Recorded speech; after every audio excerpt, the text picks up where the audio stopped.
So I want to hear more about Lights Out, your organization. How long did that take from coming up with the idea to actually happening and having the first show? So what happened was it was a previous league before I came on board. The league was called California Xtreme Fighting. It was the number one local promotion here in California, and you can call it, I guess, a farm league for UFC and Bellator. I mean, a lot of the champions would leave and end up going to those bigger leagues. Back about a year and a half ago, one of my good friends asked me if I wanted to go watch some MMA fights here locally in Los Angeles. And I was like, sure, yeah, I'll go. I love fighting, man. I'll go watch a fight in the alley and by the pool. I don't care. So I went to these fights, and the energy in there was just amazing, right? There's about 500 or 600 people in there, and I instantly knew right away that it's something that I wanted to be involved in. Anyway, I went to two more fights after that. I sat down with the two owners, which are now my partners, Steve and George. I said, look, guys, I got a great idea, and I want you guys to tell me what you think about it. People know that I've been connected with the sport for the past 14 years. I was actually training MMA during the off season of my football career. So I would just work on my hand-eye coordination, my stamina, my hips, and opening my hips because of pass rushers. I mean, all those things were very important. And I fell in love with the sport. So every off season, I would go train with, the Chuck Liddells, the T. Ortiz, some of the best fighters in the sport. And Randy Couture. I got a chance to train with all these guys in the off season. I just naturally gravitated to the sport. So, fast forward to 2000, into 2017, the beginning of 2018, we came up with the idea to change it to Lights Out Extreme Fighting. As you know, Lights Out was my nickname in football. And Lights Out works very well in the sport of MMA. And so it was a really cool name. It was something I was passionate in. And my two partners are just veterans of the sport. And they've been around for a long time. So I just knew we had a great team, a great combination, and something that we were able to build on. And back in May, I brought us a platform with Fox Sports. So right now we're on Fox Sports West and Prime Ticket, and also 5 other regions in the country, and we're growing. Now, do you have aspirations to be fighting for Lights Out, or do you prefer to just kind of be the face of the company behind the scenes also? Darren, I go back and forth with it every day. Every day I wake up. When I train about 6 days a week. I normally go and spar, do some type of MMA workout at least 2 or 3 days a week. And I go back and forth. It's something that's been tugging me for like the last, 3 or 4 years of my life. And I'm 35. So I wouldn't be the youngest in the sport, but I still move well. I train with guys a lot younger than me and a lot more experienced, and I'm able to keep up, man. So it's something that's kind of crossed the paths for a while. And look, if there was another, I guess, big enough name or big enough draw that is into MMA, that's you obviously you wouldn't want to go and fight a guy that's 20-0, right? Has been doing it for ever, and that's all he do. You want to kind of walk your way into the sport. I would be 100% open with it. Did you know when you were going to leave the NFL that it was the end for your NFL career? And I ask that because a lot of people plan on, having 3, 4 good years and then walking out. But you had a great long career, and it's not always clear that it's going to be the last year of your career. Yeah, I got injured back in 2008, I believe. I missed a whole year. Then after that, I was just injured on and off. I had a bunch of just compensation problems. My left calf, my right Achilles, my knee. I mean, it kind of started to pile up on me, man. And it happens to a lot of athletes that whenever they have a major injury. And I ended up calling it quits in 2013. And I knew that I was going to be involved in the sport. I just didn't know how, right? I was doing some broadcasting. Was over at NFL Network first, and I moved over to Fox Sports and ESPN. I'm back at Fox Sports. So, I've been able to kind of do that, but it was always in me to compete, and I still love being around the sport. So I knew I was always going to be around the sport. I just didn't know in what capacity. And looking at your post-NFL career, beyond the things that you mentioned, there's some work that you did with the WWE. Besides the MMA company that you have going now, was it always the goal to not per se be an actor?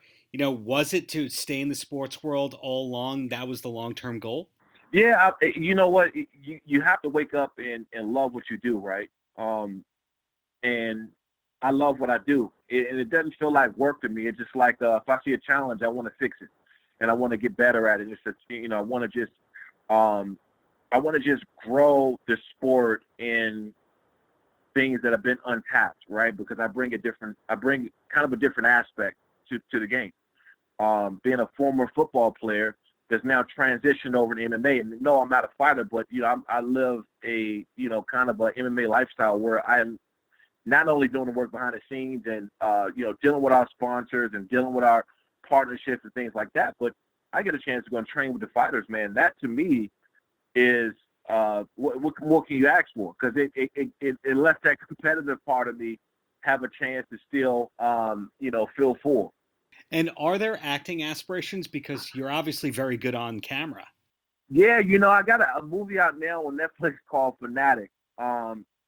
And I believe that you can get really good at anything if you through repetition, right? If you want to do something and you do it enough and you practice enough, eventually you will get good at it. That's just my personal belief, and I don't know if that works for everybody, but that's been a motto of mine, that repetition cures all. You're not good at something, you do it over and over again. Just like when I played football, after practice, I would pass rush, work on my hand moves, work on my with the offensive lineman, work on different things, and you get great at something by repetition. It's the same thing.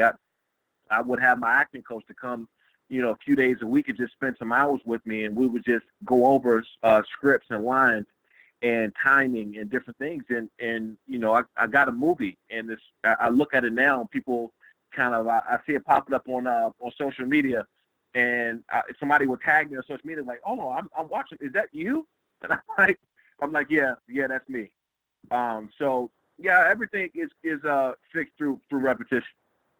Yeah, so a lot of these things that you mentioned are real crafts that you have to be dedicated to. Who or what instilled all this work ethic in you to be a positive, focused person? Was it role models at the beginning? No, it wasn't as many role models. It was more of my circumstances. I grew up extremely, extremely in bad circumstances, bad neighborhood. It was a lot of violence around me. And once you are put in that situation, you make it out. You feel like you can do anything. So when that happens, your mindset changes and how far you think you can really go, because you've been homeless. You slept in cars. I've slept in shelters. I've lost homes, slept in, kind of cheap motels and things like that with my mom and my sister. So now at this point, I feel like nothing is out of reach. Anything is attainable. And another thing that's really interesting and distinct about you is what you mentioned before. The Lights Out nickname is obviously a marketable thing that you can use for the rest of your life. Are you consistently hearing pitches from people as to how that trademark can be used?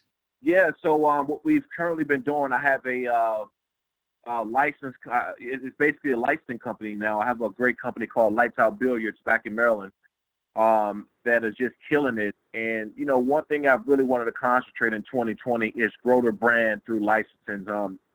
Obviously, I built up a great platform when it comes to social media and being recognized, having the opportunity to be on TV all the time gives me a platform to promote and put things out there. So, what I started to do, what I'm in the process of doing now, is partnering with some great sports companies and creating this Lights Out brand to be the next big thing. Even outside of MMA, Lights Out apparel, Lights Out workout products.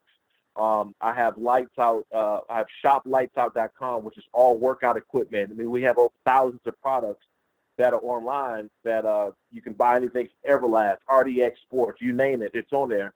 So what I want to focus on 2020 is building this brand. And like I said before, I want to do things that wake me up in the morning and I feel good about it. And going back to a project that I mentioned before, you did work with the WWE close to a decade ago, or maybe it was closer to 5 years ago, whatever it was. Was that a good experience overall? It was an amazing experience. Outside of growing up as a fan of WWE, I got a chance to broadcast and commentate for the WrestleMania when it was in New Orleans. I think it was in 2012, 2013. That was like the first time I'd done some real work with them. And It was one of the most amazing experiences of my life. And I also went down to Orlando to the training facility and stayed down there and went through a few workouts. And it was brutal, but I loved every second of it. You know, I'm going to enjoy possibly even working with the WWE in the future. Shawne, any last words for the kids? Anything could be done, man. Anything could be done. You know, what sounds crazy to some people shouldn't sound crazy to you. And I always believe that. And sometimes I even watch what I say to certain people because they might look at me with the big eyes and say, "What did you just say? What? You're gonna do what?" Because it sounds crazy to them, but it never sounded crazy to me. So, you know, just keep thinking crazy.